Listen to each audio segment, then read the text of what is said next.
Welcome back to the channel learn and explore with doctor Snehal. आज का विषय है सांची के बौद्ध स्तूप का इतिहास।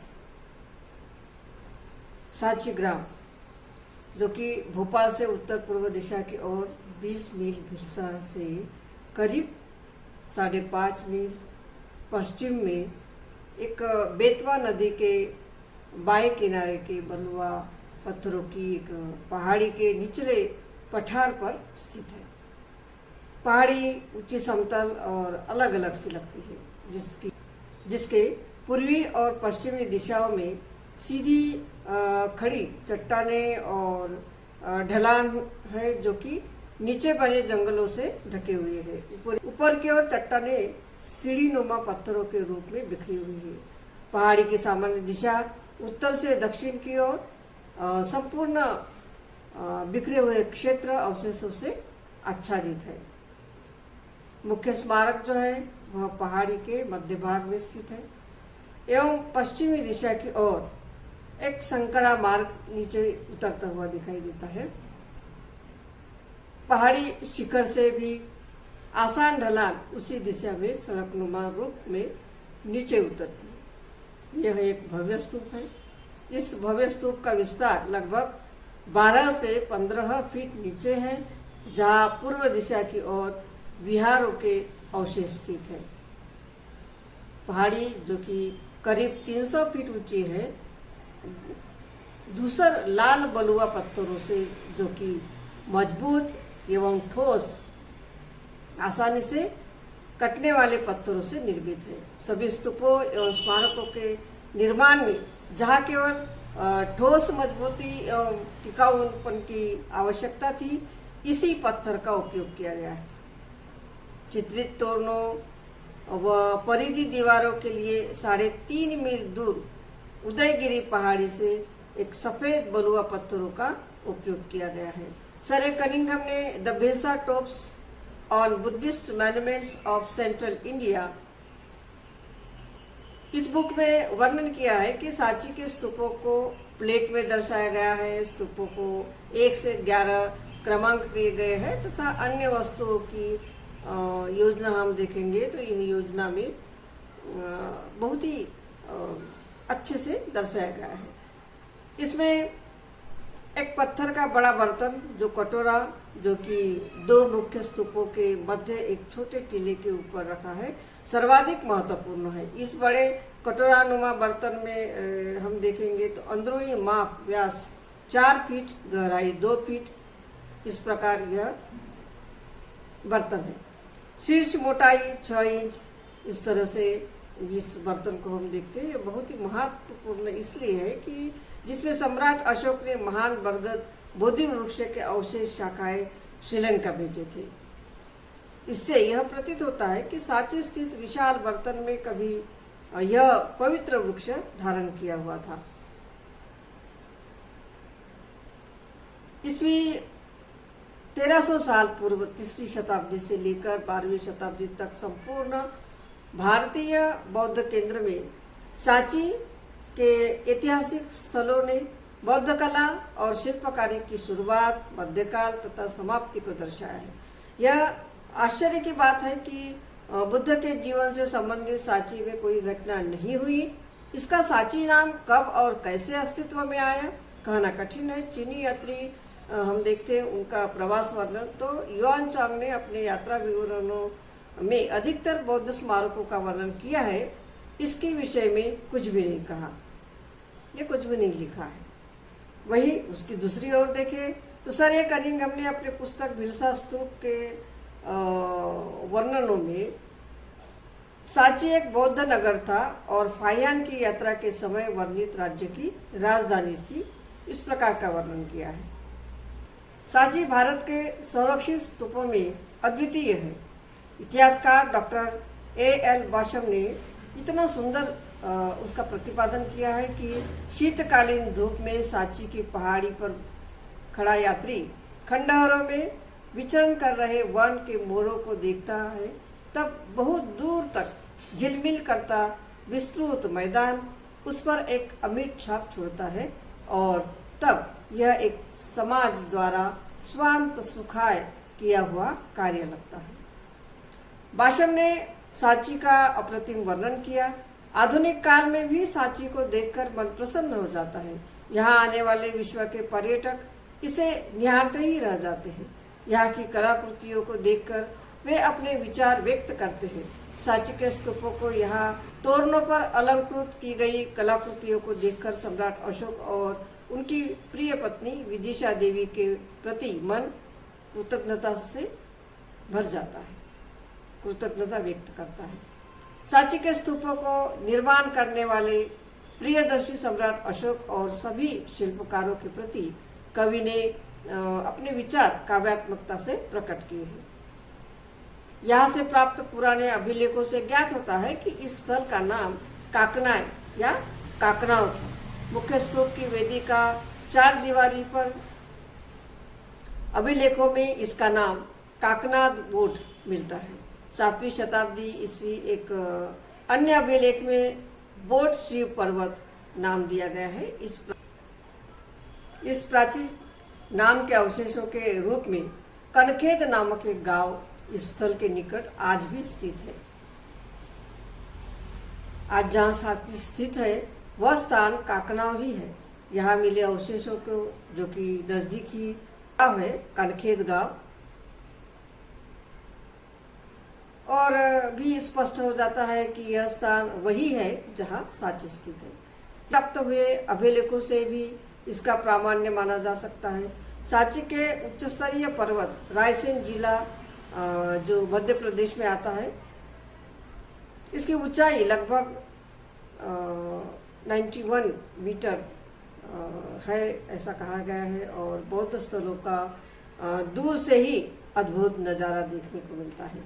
सांची में निर्मित स्तूपों का ऊंची पहाड़ियों पर होना और भी आह्लाददायक है, क्योंकि नीचे बिखरे हुए अद्भुत सौंदर्य को हम उस ऊंचाइयों से देख सकते हैं। उसी प्रकार यहाँ निर्मित बौद्ध स्थलों को भी देख सकते हैं। भारतीय बौद्ध स्थलों को देखने के बाद सांची के स्तूपों को और उन पर की गई कारीगरी को देखकर भारत में यह स्थान प्रमुखता से कितना महत्वपूर्ण है इसका पता चलता है। प्रारंभ का एकमात्र संदर्भ श्रीलंका के ऐतिहासिक अभिलेख महावंश और दीपवंश में मिलता है। सम्राट बनने के पहले वाइसराय के रूप में उज्जैन जाते समय अशोक विश्राम के लिए विदिशा में रुके थे। विदिशा सांची से 16 किलोमीटर। उस समय विदिशा की जो देवी थी एक सुंदर श्रेष्ठ की पुत्री थी। उनका परिचय हुआ, तब वह एक दूसरे की ओर आकर्षित हुए और बाद में उन्होंने विवाह कर लिया। उन्हें 2 बच्चे हुए जिनके नाम महेंद्र और संघमित्र। वर्षों बाद विदिशा देवी के पुत्र महेंद्र उनसे मिलने आए थे और विदिशा देवी उनको वेदिशागिरी पर निर्मित सुंदर विहार दिखाने के लिए लेकर गई थी तथा उन्होंने कई विहार निर्मित किए। सम्राट अशोक ने उस पर एक स्तूप का निर्माण करवाया और एक स्तंभ खड़ा किया। इस प्रकार बाद में यह स्थान सांची कहा जाने लगा। प्राचीन विदिशा का नाम बेसनगर था। महेंद्र श्रीलंका जाने से पूर्व 1 माह तक यहाँ ठहरे हुए थे और फिर श्रीलंका जाकर उन्होंने बुद्ध धम्म का प्रचार और प्रसार किया था। सम्राट अशोक की पत्नी ने यहाँ के निर्माण कार्य का शुभारंभ किया। इन स्मारकों को अपने परिवार को दिखाकर वह चाहते थे कि यहाँ से बुद्ध धम्म का प्रचार और प्रसार होना चाहिए। इस प्रकार इस कार्य के लिए उनका योगदान महत्वपूर्ण माना जा सकता है। सम्राट अशोक ने महाथेर मोगलीपुत्र तिस्सा उन्हीं से प्रेरित होकर और उनके कहने पर प्रमुख बौद्ध स्थलों की धम्म यात्राएं की थी। सांची में बुद्ध की अस्थियों को लेकर उन पर स्तूप का निर्माण किया। उनका यह कार्य प्रशंसनीय है। उसी प्रकार अपने पुत्र अरहत महेंद्र को और उनके साथ और भी कई भिक्षुओं को तीसरी संगीति के बाद बुद्ध धम्म के प्रचार के लिए भेजना यह महत्वपूर्ण योगदान है। पहली बार भारत के बाहर बुद्ध धम्म का प्रचार हुआ। इस प्रकार स्पष्ट होता है कि श्रीलंका जाते समय अरहत महेंद्र सांची में रुके थे और यहीं से वे धम्म प्रचार के लिए भेजे गए थे। इस प्रकार सांची ही वह भूमि है जहाँ से श्रीलंका के लिए सम्राट अशोक के पुत्र और पुत्री बुद्ध धम्म के प्रचार के लिए भेजे गए थे। इस तरह धम्म का प्रचार और प्रसार हुआ, जो बहुत ही महत्वपूर्ण कार्य है, और इस कार्य के लिए सम्राट अशोक के संपूर्ण परिवार का योगदान है। इस प्रकार सांची का ऐतिहासिक महत्व सिद्ध होता है। श्रीलंका के लिए सांची का सर्वश्रेष्ठ महत्व इस तथ्य में है कि सम्राट अशोक के पुत्र अरहत महेंद्र और पुत्री संघमित्रा इस पवित्र भूमि से ही श्रीलंका में बुद्ध धम्म का प्रचार करने के लिए रवाना हुए थे। मिहिंतले में अरहत महेंद्र ने वहाँ के राजा और उसके प्रजा को बुद्ध के सिद्धांतों पर अपना विख्यात उपदेश दिया, जिसे सुनकर वे सभी बौद्ध बन गए थे। अगर सांची उसके माता पिता की सफल कहानी थी, तो मिहिंतले पर्वत महेंद्र की सफलता की कहानी थी। मिहिंतले को सांची के प्रतिरूप की तरह विकसित किया गया था। यद्यपि कोई अभिलेख नहीं है, फिर भी यह स्पष्ट है कि यह कार्य महेंद्र की प्रेरणा से ही हुआ। अरहत महेंद्र और उनके पीछे थेरी संघमित्रा बोधि वृक्ष की एक शाखा लेकर सांची से श्रीलंका गई थी। वहां जाकर श्रीलंका के राजा को बुद्ध धम्म का उपदेश दिया, जो वहां के राजा देवानाप्रिय तीस्र को बहुजनों के कल्याण के लिए महत्वपूर्ण लगा। बुद्ध धम्म के सिद्धांतों का उन पर बहुत बड़ा प्रभाव पड़ा। इस तरह उस राजा ने भी बुद्ध धम्म की दीक्षा ली और वे बौद्ध हुए। इसके बाद संघमित्रा के हाथों वहाँ की जो रानी थी, उन्होंने भी धम्म दीक्षा ली।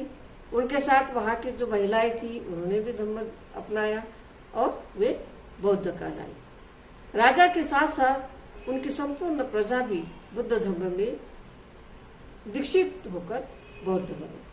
उस समय सांची से दक्षिण की ओर जाने वाला मुख्य मार्ग था, जो कि उत्तर के महत्वपूर्ण शहरों से जुड़ता था। शक्तिशाली राजा इस मार्ग को हमेशा अपने कब्जे में रखते थे। उनमें से एक थे चंद्रगुप्त मौर्य। उसने मध्य प्रांत अवंतिका को उसकी राजधानी उज्जैन सहित जीता। दक्षिण पथ इस क्षेत्र से होकर जाता था। इस साम्राज्य पर ईसा पूर्व 322 से अगले 25 वर्ष तक शासन के बाद उसका पुत्र बिंदुसार उसका उत्तराधिकारी हुआ। वह भी एक सक्षम शासक थे। उसके बाद सबसे प्रतिष्ठित उनके पुत्र अशोक ही थे, जिसने मौर्य साम्राज्य के गौरव को ऊंचाई तक पहुंचाया। जिस वक्त तक्षशिला के नागरिकों ने सम्राट बिंदुसार के विरुद्ध विद्रोह किया, उस वक्त अशोक को ही यह विद्रोह शांत करने के लिए भेजा गया था, जिसमें उनको सफलता प्राप्त हुई। उसके बाद साम्राज्य के दक्षिण के प्रांत उज्जैनी में विद्रोह हुआ। बिंदुसार ने अशोक को ही वाइसराय बनाया, क्योंकि वही एक आदर्श थे जो कि इस विद्रोह को दबा सकते थे। अवंतिका प्रांत के गवर्नर के कार्यकाल में अशोक ने विदिशा देवी से विवाह किया था। देवी एक श्रेष्ठी की पुत्री थी जो बौद्ध थे और गौतम बुद्ध के शाक्य वंश से ही संबंध रखते थे। राज्याभिषेक से पूर्व अशोक ने अपने साम्राज्य की सीमाओं का विस्तार कर लिया। संपूर्ण कश्मीर पर उनका अधिकार हो चुका था। इसीलिए कश्मीर के इतिहास में अशोक को मौर्य वंश का पहला सम्राट माना जाता है। उसने पहले अपने पिता से प्राप्त विशाल साम्राज्य में वृद्धि की, जिन प्रांतों में विद्रोह की आशंका थी, वहाँ पूर्ण शांति स्थापित की। राज्याभिषेक के उपरांत उसने देखा कि ऐसे कौन से अन्य प्रदेश हैं जिन्हें मौर्य साम्राज्य की परिधि में बांधा जाए। उसका ज्ञान गोदावरी और महानदी के बीच के प्रदेश, जो कि कलिंग थे, कलिंग उड़ीसा को और गया, और महाराज बिंदुसार लाख प्रयास करने पर भी कलिंग को पराजित नहीं कर पाए थे। उसके राज्य की पूर्वी सीमाएं कलिंग को तीनों ओर से घेरे हुए थी। अशोक व्यापारिक रूप से महत्वपूर्ण इस राज्य पर अपना सशक्त अधिकार जगाना चाहते थे। उन्होंने कलिंग पर अपना अधिकार स्थापित करने का दृढ़ निश्चय कर लिया। गोदावरी नदी से महानदी तक के प्रदेश को बुद्ध काल में कलिंग कहा जाता था। उस समय वर्तमान उड़ीसा का उत्तरी भाग उत्कल तथा दक्षिणी भाग कलिंग कहलाता था। जातक कथाओं में कलिंग राज्य की राजधानी दंतपुर का उल्लेख आया है। यह बहुत प्राचीन नगर था। यहाँ बुद्ध की दाढ़ पर स्तूप का निर्माण हुआ। प्राचीन कलिंग की राजधानी दंतपुर की पहचान वर्तमान जगन्नाथपुरी से सिद्ध हो चुकी है। सम्राट अशोक के समय कलिंग धन धान्य से संपन्न स्वतंत्र राज्य कहलाता था। अशोक के लिए वह एक चुनौती थी। सर्वप्रथम कलिंग को महापद्मनंद के समय महापद्मनंद ने अपने अधिकार में उसे मगध राज्य में मिलाना चाहा। चंद्रगुप्त मौर्य के समय में यह मौर्य साम्राज्य का अंग रहा, किंतु महाराज बिंदुसार के समय में कलिंग स्वतंत्र राज्य घोषित हो गया था। अशोक जैसे महत्वाकांक्षी शासक के लिए यह असहनीय बात थी। इसलिए सम्राट अशोक ने जो कि राज्याभिषेक के 8वें वर्ष ईस्वी सन पूर्व 261 में कलिंग पर चढ़ाई कर दी। महाराजा अशोक की सेनाओं ने इसे चारों ओर घेर लिया था। इस प्रकार कलिंग के भीषण युद्ध का वर्णन हमें अशोक के 13वें धम्म अभिलेख में मिलता है। कलिंग के इस युद्ध में भीषण रक्तपात और नरसंहार हुआ था। कलिंग की सेना और वहां की जनता ने वीरतापूर्वक सामना तो किया, किंतु उसकी पराजय हुई और कलिंग पर अशोक का अधिकार स्थापित हो गया। कलिंग के दुर्ग पर अशोक की विजय पताका फहराई। इस समय कलिंग देश पर चैत्रराज नामक शासक का राज्य स्थापित था। 13वें धम्म अभिलेख में इस युद्ध के परिणामों का उल्लेख इस प्रकार दिया गया है कि उसमें 1,50,000 व्यक्ति बंदी बनवाए गए थे और निर्वासित कर दिया गया था। 1 लाख लोगों से अधिक मारे गए थे। युद्ध में भाग न लेने वाले ब्राह्मणों, श्रमणों और गृहपतियों को अपने संबंधियों के मारे जाने से महान कष्ट हुआ था। अशोक ने इस भारी नरसंहार को स्वयं अपनी आंखों से देखा था। कलिंग के युद्ध की हृदय विदारक हिंसा और नरसंहार की घटना का अशोक के हृदय पर गहरा प्रभाव पड़ा। यह युद्ध अशोक का अंतिम युद्ध सिद्ध हुआ। इसके बाद मौर्य साम्राज्य के विस्तार का सिलसिला समाप्त हो गया और अशोक के जीवन में एक नए दौर का सूत्रपात हुआ। सम्राट अशोक का कलिंग युद्ध के बाद बुद्ध धर्म की ओर आकर्षित होना, सांची से संबंधित यह घटना बहुत ही महत्वपूर्ण है। यह एक विशेष बात है। सांची निवासी एक अरहत नाम निग्रोध था। निग्रोध ने सम्राट अशोक को कलिंग युद्ध के बाद एक छोटे से प्रवचन द्वारा बुद्धानुयायी बना दिया। निग्रोध श्रावणेर के उपदेशों से अशोक के शोकाकुल मन को बहुत राहत मिली। निग्रोध श्रावणेर के वचन वर्षा के समान शीतलता प्रदान करने वाले थे, जिन्हें सुनकर अशोक ने बुद्ध धर्म की दीक्षा लेने का संकल्प किया। बाद में सम्राट अशोक एक बौद्ध धर्मानुयायी बने। इसमें उन्होंने कुछ लेख जारी कराए, जिनसे केवल धार्मिक प्रचार ही नहीं हुआ, बल्कि समाज और प्रशासन पर अशोक के विचारों का भी प्रभाव। उन्होंने यह लेख पूरे साम्राज्य में जगह जगह भेजे और इन्हें शिलालेखों और स्तंभों पर भी उत्कीर्ण करवाया। यह बहुत ही महत्वपूर्ण कार्य था, जिससे सामान्य जन उन्हें देखे और पढ़े। यह उनकी आकांक्षा थी। ये लेख विभिन्न लिपियों में लिखे गए थे। उनमें अधिकतर धम्म लिपि में लिखे गए, जो साम्राज्य के बड़े भाग में प्रयुक्त होती थी। सम्राट अशोक ने सांची को एक बौद्ध नगर के रूप में विकसित किया। उन्होंने भारत में हजारों की संख्या में स्तूपों का निर्माण करवाया। इन स्तूपों में रखने के लिए, बुद्ध की अस्थियां प्राप्त करने के लिए उस जगह की यात्रा की थी जिस जगह पर राजाओं ने स्तूपों का निर्माण किया था। सम्राट अशोक के पहले भी कई राजाओं ने स्तूपों का निर्माण किया था। राजगिरी और श्रावस्ती से बुद्ध की अस्थियां सांची लाई गई। उनको सम्राट अशोक ने सांची स्तूप में प्रतिष्ठित किया। बुद्ध की पावन अस्थियां संस्थित करते हुए जो 84,000 स्तूप सम्राट अशोक ने निर्मित कराए, सांची भी उनमें से एक है। बौद्धों के लिए इसी कारण सांची स्थान विशेष महत्वपूर्ण है। सांची में बुद्ध के स्मृति शेषों पर सम्राट अशोक ने स्तूपों का निर्माण किया था। सांची को हमलावर सेनाओं द्वारा लूटा गया, परंतु दूसरे केंद्र को जिस तरह से हम देखते हैं तहस नहस हुए, परंतु यह उनकी तरह तहस नहस न होकर सांची के स्मारक आज भी सुरक्षित रहे। यह सुरक्षा इन्हें पहाड़ियों की भौगोलिक स्थिति के कारण ही मिली थी। इस प्रकार आज भी सांची के स्मारक अच्छी स्थिति में है। हम मध्य प्रदेश भोपाल से सांची की ओर जाते हैं तो यह 40 किलोमीटर की दूरी पर है। सांची में स्तूप का सम्राट अशोक द्वारा निर्माण हुआ था। वहाँ की भौगोलिक स्थिति बहुत ही अच्छी थी। सारा प्रदेश पहाड़ियों से भरा हुआ होने के कारण अन्य स्तूप जिस तरह तहस नहस हुए, उनके मुकाबले में सांची स्तूप का अच्छी स्थिति में रहना यहाँ की इन पहाड़ियों से मिली प्राकृतिक सुरक्षा ही है।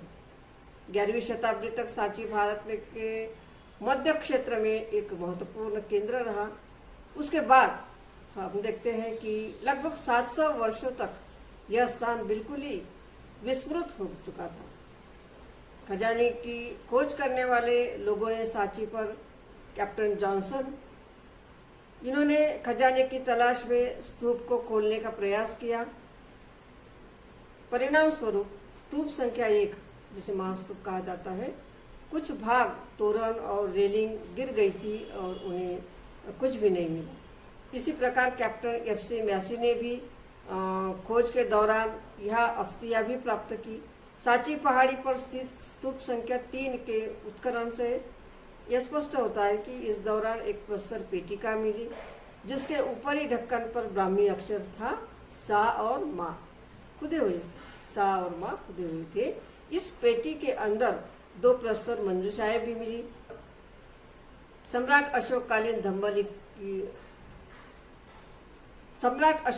धम्मलिपि में 2 बुद्धकालीन महान अरहतों के नाम तथा सापुरिस सारिपुतस और सापुरिस महामोग्गलानस खुदा हुआ था। स्पष्ट होता है कि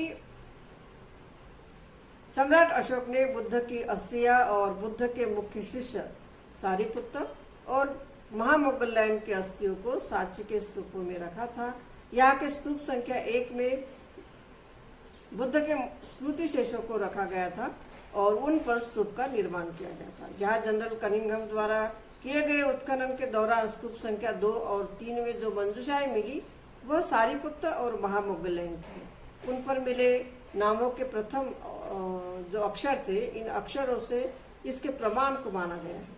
यहाँ बने धार्मिक स्मारकों की नींव सर्वप्रथम महान मौर्य शासक अशोक के हाथों पड़ी थी, जब उन्होंने यहाँ एक स्तूप का निर्माण कराया था। अशोक द्वारा इस निर्माण कार्य के लिए सांची की पहाड़ी को चुनने का कारण विदिशा की कन्या, जिनके साथ सम्राट अशोक का विवाह हुआ था, देवी से उनका विवाह रहा होगा। इसके अतिरिक्त स्वयं के द्वारा नए नए अपनाए गए बुद्ध धम्म के उत्साह को साकार करना और इस स्थल को आदर्श स्थल बनाना भी रहा होगा। यह शांति और एकांत जो साधना समाधि आदि के लिए भी आवश्यक है, इस स्थल के चुने जाने में सहायक रहे होंगे। विदिशा जैसे प्रसिद्ध व धनी शहर के निकट होना भी आदर्श विहार होने की शर्त को पूरा करता है। यहाँ से प्राप्त अनेक अभिलेखों से यह स्पष्ट हो जाता है कि इस बौद्ध स्थल की उन्नति के पीछे विदिशा के श्रेष्ठी समुदाय का बड़ा सहयोग रहा होगा। सांची के स्तूपों के निर्माण कार्य में सम्राट अशोक और उनकी पत्नी का योगदान महत्वपूर्ण है। सांची में एक विशाल धार्मिक संस्था की स्थापना हुई, जो भविष्य में कई दशकों तक बौद्धों का महत्वपूर्ण केंद्र बना। यह केंद्र सम्राट अशोक के मार्गदर्शन में बना था, जहां उन्होंने प्राचीन स्तूप और स्तंभ बनवाए।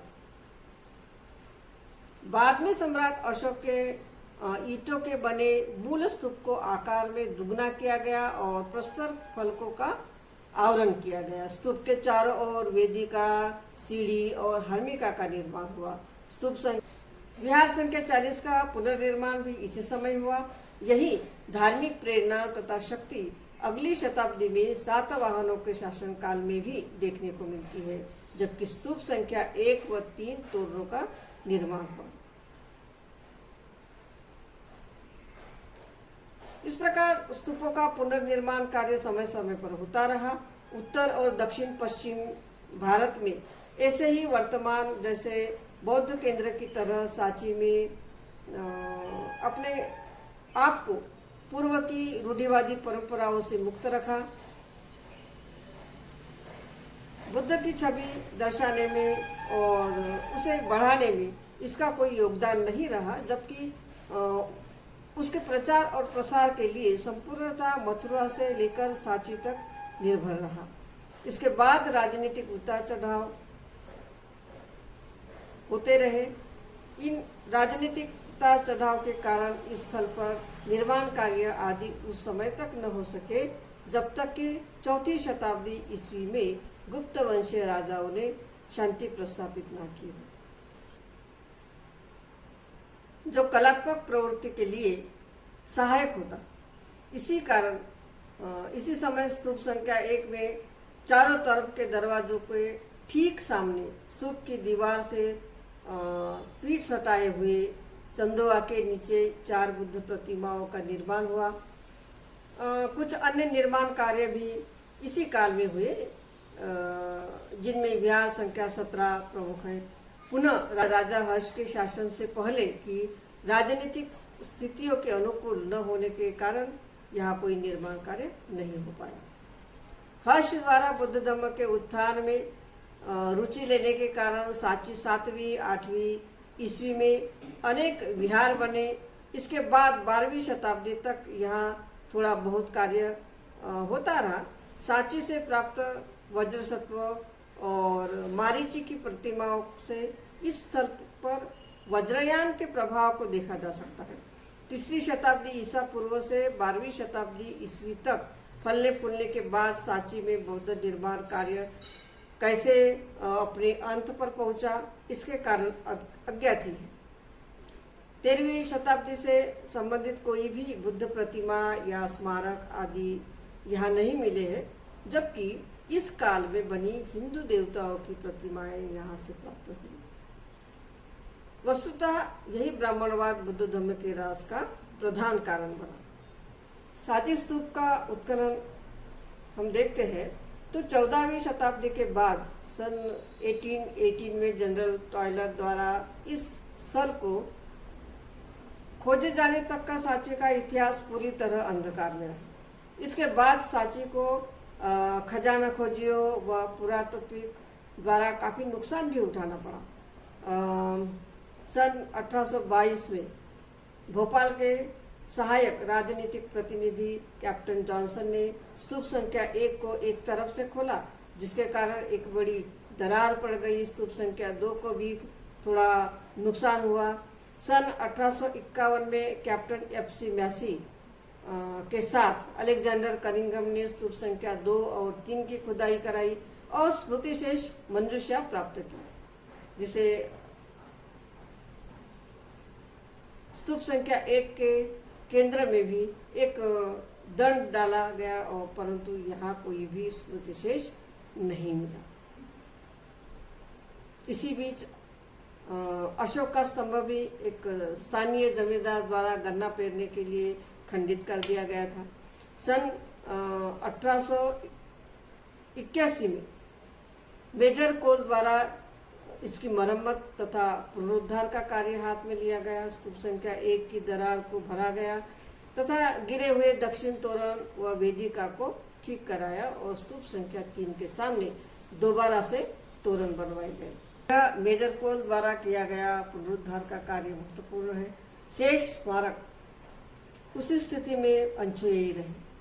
उनकी खुदाई करने व संभालने का कार्य तब तक नहीं हुआ जब तक कि 1912 से 1919 तक भारतीय पुरातत्व विभाग के महानिदेशक सर जॉन मार्शल ने इस कार्य को हाथ में न लिया हो। सन 1919 में एक छोटे संग्रहालय की स्थापना भी की गई। इन्हीं पहाड़ी पर यह स्थापना की गई ताकि उत्खनन से मिले कुछ खोए हुए पुरावशेषों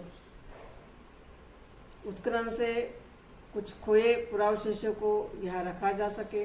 भारत को स्वतंत्रता प्राप्त होने के बाद यह संग्रहालय तथा स्मारक जो मुख्य रूप से भोपाल राज्य में स्थित है, उन्हें भारतीय पुरातत्व विभाग संरक्षण में भेजा गया। इसकी इमारत पुरावशेषों को रखने योग्य न होने के कारण कुछ साल बाद पहाड़ियों पर नई इमारत बनवाई गई। सर जॉन मार्शल ने सांची स्तूप का उत्खनन करके सांची में मिले ऐतिहासिक कलाकृति एवं अवशेषों को सुरक्षित रखने के लिए संग्रहालय बनवाया। सर जॉन मार्शल का यह कार्य सांची के स्तूप का महत्व कायम रखने के लिए विशेष महत्वपूर्ण रहा।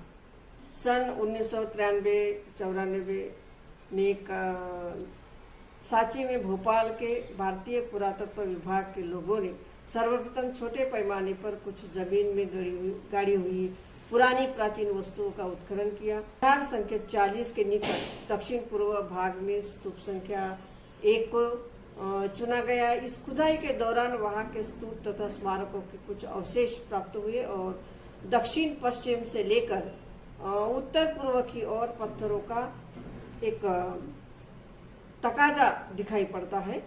अगर आप आज भी जाते हैं तो पत्थर नक्काशी के निचले हिस्से पर कुछ मात्रा में जमीन जल चुकी दिखाई देती। सांची में मुख्य स्तूप के अतिरिक्त 50 अन्य स्तूप, स्तंभ व विहार प्राप्त हुए हैं। ये स्मारक मुख्यतः पहाड़ी की पश्चिमी ढलान पर स्थित है। पहाड़ी के ऊपर के स्मारक लगभग 344 मीटर उत्तर से दक्षिण और लगभग 201 मीटर पूर्व से पश्चिम में फैले हुए दिखाई देते हैं। 11वीं या 12वीं शताब्दी में बनी पत्थर की आयताकार दीवार से घिरे हुए हैं। कनिंघम ने स्मारकों को जो नंबर दिए थे, अधिकतर नंबर वैसे ही रखकर मार्शल ने दिए नंबर 1 से 50 तक के स्मारक इसी दीवार के भीतर स्थित है। इनके अतिरिक्त केवल स्तूप संख्या 2 और विहार संख्या 51 ही है, जो कि पहाड़ी की पश्चिमी ढलान पर स्थित है और एक पुराने रास्ते द्वारा मुख्य अवशेषों में मिलते हैं। यहाँ हम सीढ़ियों जैसा रास्ता देखते हैं। यह सीढ़ियों जैसा रास्ता जो पहाड़ी के निचले भाग से लेकर चट्टान के उत्तर पूर्व किनारे तक जाता है, मुख्यतः कोल से बनाया गया था, जिसे बाद में मार्शल द्वारा पुनर्निर्मित किया गया था। इसके पश्चात गोलाकार रास्ता बनाया गया जो प्रवेश द्वार से होकर गुजरता है। विदिशा से सांची तक जुड़ने वाला प्राचीन रास्ता चिकनी घाटी से दिखाई देता है। यह नाम उस समय के नर्म पत्थरों के कारण रखा गया था जो वहाँ की दैनंदिनी रहदारी से बने थे। इस प्रकार सांची में पहाड़ी पर कई जगह उत्खनन कार्य किया गया था जहां अनेक स्तूप प्राप्त हुए। आज भी हम जाते हैं तो यह स्तूप मुख्य स्तूप जो महत्वपूर्ण है और दूसरा तीसरा यह स्तूप महत्वपूर्ण है। हम अगले पीरियड में देखेंगे कि यह सांची स्तूप संख्या 1, 2, 3 और भी जो अन्य स्तूप मिले हैं उनके संदर्भ में जानकारी प्राप्त करेंगे। उसी पीरियड में हम सांची का महत्व क्यों है, उसे वर्ल्ड हेरिटेज प्लेस क्यों कहा गया है, इसके संदर्भ में जानेंगे।